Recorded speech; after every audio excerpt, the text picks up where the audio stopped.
My name is Sarah, and I'm 29 years old.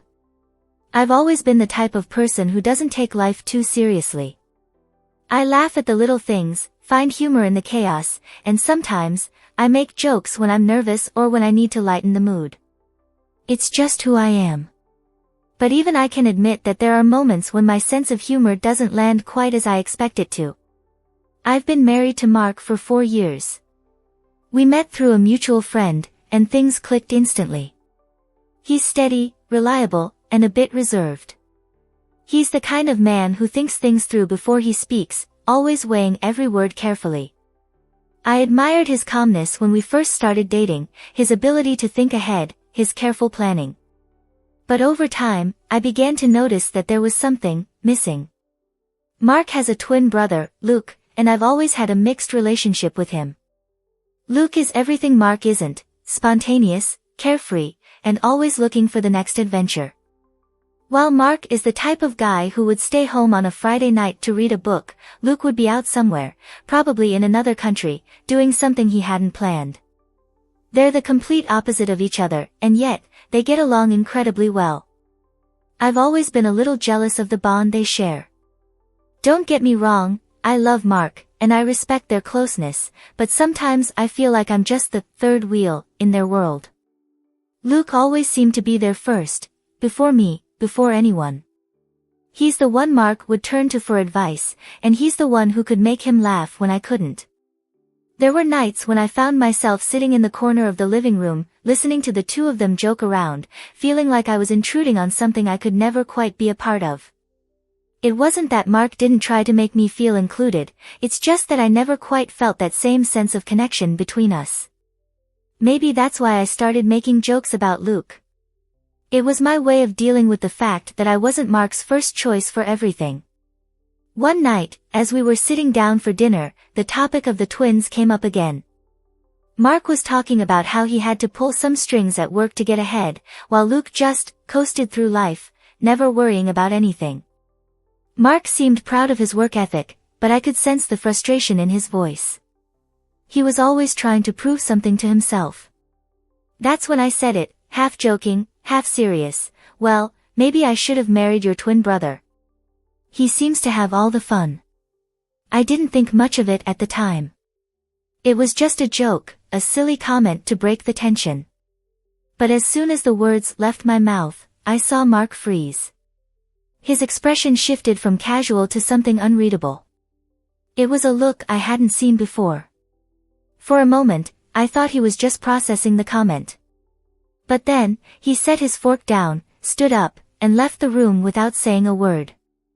I figured he was just being dramatic.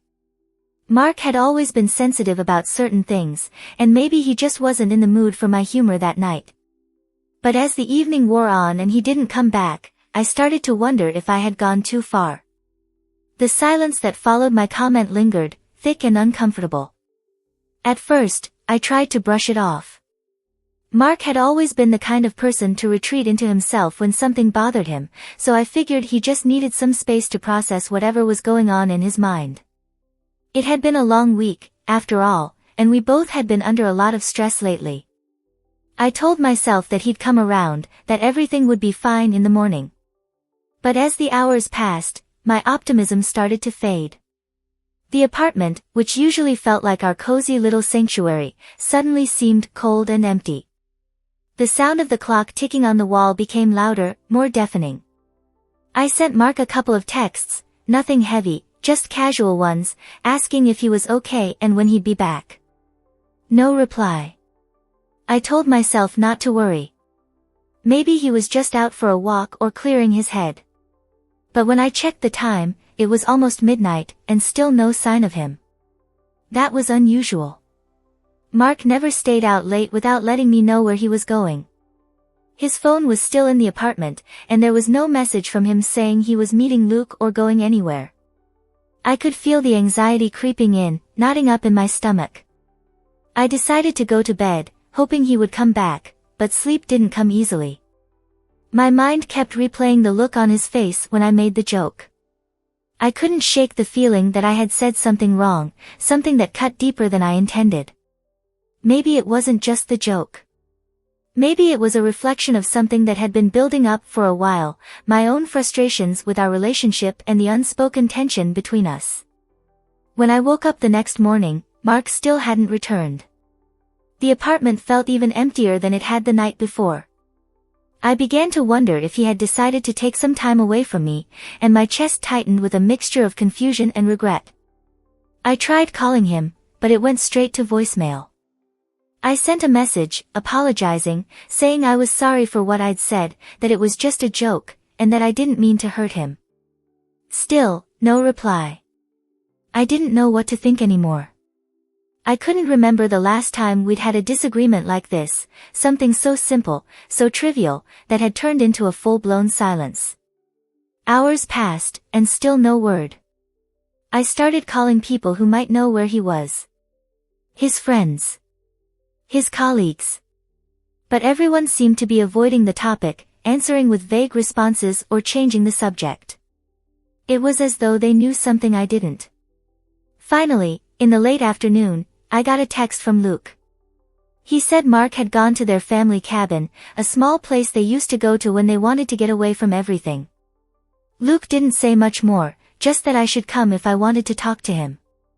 It hit me then, Mark had gone to the cabin because of me. He hadn't just been upset about the joke, he had taken it as something more. Something deeper. The realization hit me hard. It wasn't just about the words I said. It was about everything that had been left unsaid, the little cracks in our relationship that had been growing without either of us acknowledging them. I grabbed my coat and rushed to the cabin. I didn't know what I was going to say or how I could fix this, but I knew I needed to see him, to understand what was going on in his mind. The journey ahead felt uncertain, but I knew one thing for sure, I had to make things right. The drive to the cabin felt longer than it should have, the road winding through thick woods, the isolation pressing down on me with every mile. I kept replaying everything in my head, what I'd said, how Mark had reacted, the strange, almost cold silence that followed. I knew I needed to face this, to apologize, but part of me was terrified. What if the silence between us had become something more than just a fleeting moment of hurt? What if he really meant it when he left, when he shut me out without a word? As I pulled up to the cabin, I felt a knot tighten in my stomach. The small, rustic building looked peaceful, nestled among the trees, but to me, it suddenly felt like a fortress. I stood there for a moment, taking in the surroundings, trying to calm my nerves. I needed to be composed. Mark wasn't just upset, he was hurt, and I had to find a way to show him that I understood that. I wasn't sure how, but I had to try. I knocked softly on the door, my heart hammering in my chest. There was no answer at first, and I started to feel the panic creeping up again. But then I heard footsteps approaching, slow and deliberate. The door creaked open, and there he was, Mark, standing in the doorway, his expression unreadable. His eyes were tired, heavy, as though he hadn't slept at all, and for a brief moment, I saw a flicker of something else, disappointment. Mark, I said quietly, almost unsure of how to start. Can we talk? He didn't say anything at first. He just stepped aside, letting me in without a word, and I took that as a sign to follow him. The cabin was small but cozy, a place where the two of them had spent countless weekends as kids. I could see the memories in the way the furniture was arranged, the worn patches on the floor, the framed photographs on the walls. It felt like Mark had retreated to a place that was his safe haven. But it wasn't safe for me. Not anymore. I sat down on the couch, trying to gather my thoughts, trying to find the right words to explain myself. But Mark just stood there, leaning against the wall, arms crossed. He looked at me, and there was a coldness in his gaze that made my heart sink. You think it would have been better if you married Luke? He finally asked, his voice low but sharp. You think he's better than me? I flinched at the question, my throat tightening. It was as if my words had cracked something open that I hadn't fully understood. No, Mark, I said quickly, shaking my head. That's not what I meant. It was a joke. I don't know. I didn't think it through. It came out wrong. He let out a bitter laugh, the sound hollow in the quiet room. You think it came out wrong? Or did you finally admit what you've been feeling all along? I felt a wave of guilt wash over me, but I also felt something else, something I hadn't expected. Anger. Anger that he had taken my words and twisted them into something so much more than they were. I had made a joke, yes, but this was different. This wasn't just about the joke. It was about everything that had been building up between us, the things we hadn't addressed, the distance that had been growing without either of us acknowledging it. I didn't mean it like that, I said, my voice trembling. I love you, Mark. You know that. But sometimes I feel like I'm not enough. Like there's always something missing between us. I don't know how to fix it. There was a long silence as Mark stared at me, his expression unreadable. Then, finally, he sighed and dropped his arms, his gaze softening just slightly. Maybe it's not about fixing it, Sarah. Maybe it's about being honest with each other. About not pretending everything is fine when it's not. I felt a weight lift off my shoulders, the tension easing between us. For the first time in what felt like forever, I could see him, the real him, not the one who kept everything bottled up inside. I had been so caught up in my own frustrations that I hadn't seen how much he had been holding in. I'm sorry, I whispered, finally able to meet his eyes. I never meant to hurt you. I just wanted to make you laugh. He took a deep breath and sat down beside me, his hand brushing against mine. For a moment, neither of us said anything. But in that silence, I knew something had shifted. It wasn't fixed, not yet, but it was a start. The road ahead would be hard, but maybe, just maybe, we could navigate it together. It's funny how things can shift in the smallest of moments. You think you're stuck in a rut, that the problem is too big to overcome, but then something happens, something unexpected, and suddenly, the world feels different. That's what happened when Mark and I finally began to talk about everything that had been weighing us down. The cabin was still quiet, except for the sound of the fire crackling in the hearth. Mark had his hand resting lightly on mine, but I could feel the tension in the air, the unspoken words between us, waiting to be let out. After a long pause, I gathered the courage to speak. I don't want us to keep going like this, I said, my voice soft but steady. I don't want to keep pretending. I don't want to ignore what's happening between us anymore. I've been scared of what it means, of what it might mean if we actually start facing it. But I'm tired of running. Mark's gaze softened, and I could see the vulnerability in his eyes. He opened his mouth to speak, but for a moment, nothing came out. He was holding back, I could tell. But I needed him to open up, to tell me how he was really feeling, not just the surface-level anger he had shown earlier. Mark, please, I urged, squeezing his hand gently. Talk to me. I need to understand what's been going on with you. It was then that I saw something shift in him. A flicker of emotion that had been hidden for so long. He took a deep breath, his shoulders relaxing as if he were finally letting go of something heavy. I've been so frustrated, he began, his voice low but clear. I feel like we've drifted apart, and I've tried to make things work, but sometimes it just feels like I'm the only one trying. Like I'm the only one who's invested in fixing things between us. And then I hear you joke about marrying Luke, and it hit me. Maybe I'm not enough. Maybe I never was. His words struck me like a ton of bricks. I had known that we had been struggling, but hearing him say it out loud was a punch to the gut. I had never intended to make him feel that way, never meant to make him doubt his worth. But in that moment, I realized just how deeply my careless words had affected him. It wasn't just about the joke. It was about the years of unspoken tension, the emotional distance that had been growing without either of us acknowledging it. I'm so sorry, Mark, I said, my voice breaking. I never wanted you to feel that way. I've been so caught up in my own feelings, in my own frustrations, that I didn't see how you were feeling. I didn't see that you were hurting, too. Mark looked at me, his expression a mixture of sadness and relief. He reached up and brushed a strand of hair from my face, his touch gentle but full of meaning. "I don't know if we can fix everything," he said, his voice softening. "But I do know that I'm not ready to give up on us. Not yet. I want to try, Sarah. I want to make things right, if we can." That was the turning point. It wasn't some grand declaration or a dramatic gesture, it was just a moment of honesty. A moment where we both laid our cards on the table, vulnerable and exposed, but willing to move forward together. The weight that had been hanging over us began to lift, little by little. We spent the rest of the evening talking, really talking, for the first time in what felt like forever.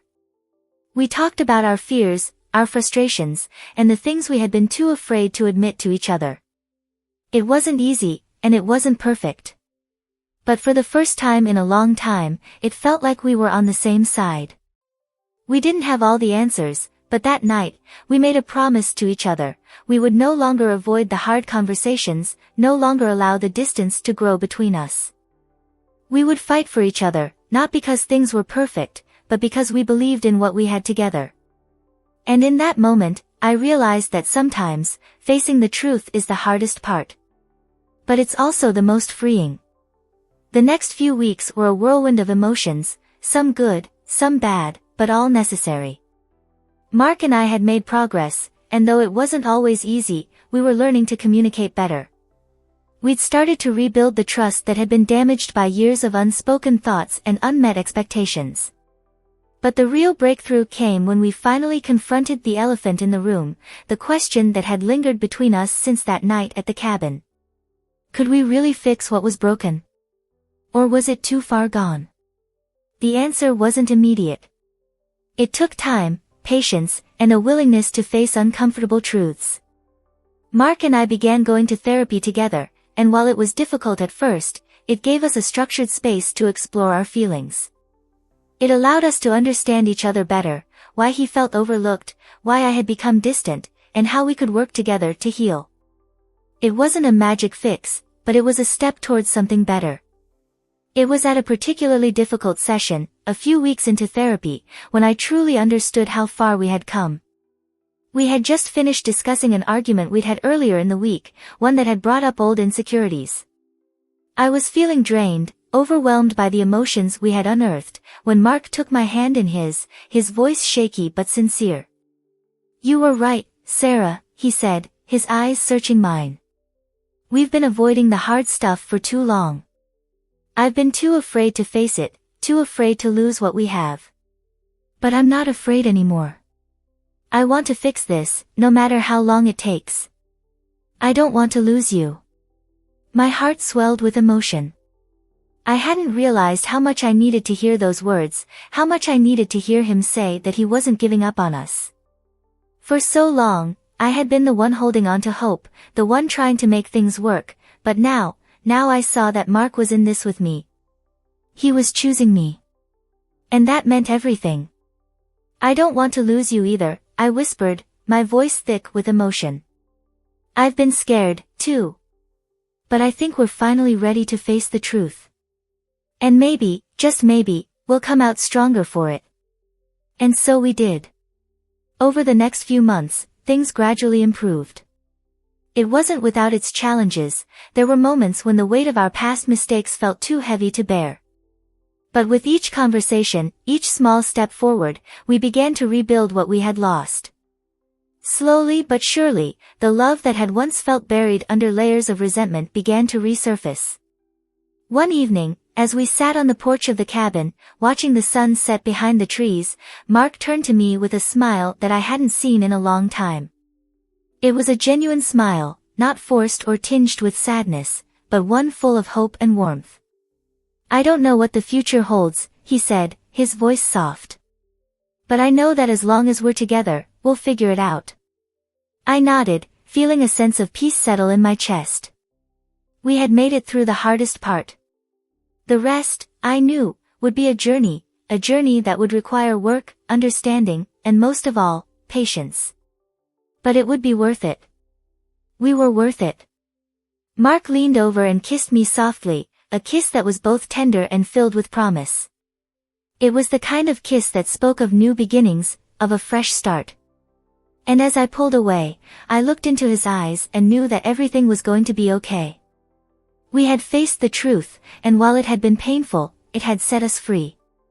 It had shown us that love wasn't always about perfection or avoiding conflict. It was about being honest, about showing up for each other when it mattered most, and about knowing that even in the hardest moments, we were stronger together. And so, as the sun dipped below the horizon, I felt a sense of relief wash over me. The road ahead wasn't clear, but for the first time in a long time, I wasn't afraid. I knew that whatever came next, we would face it hand in hand, ready to embrace whatever the future held.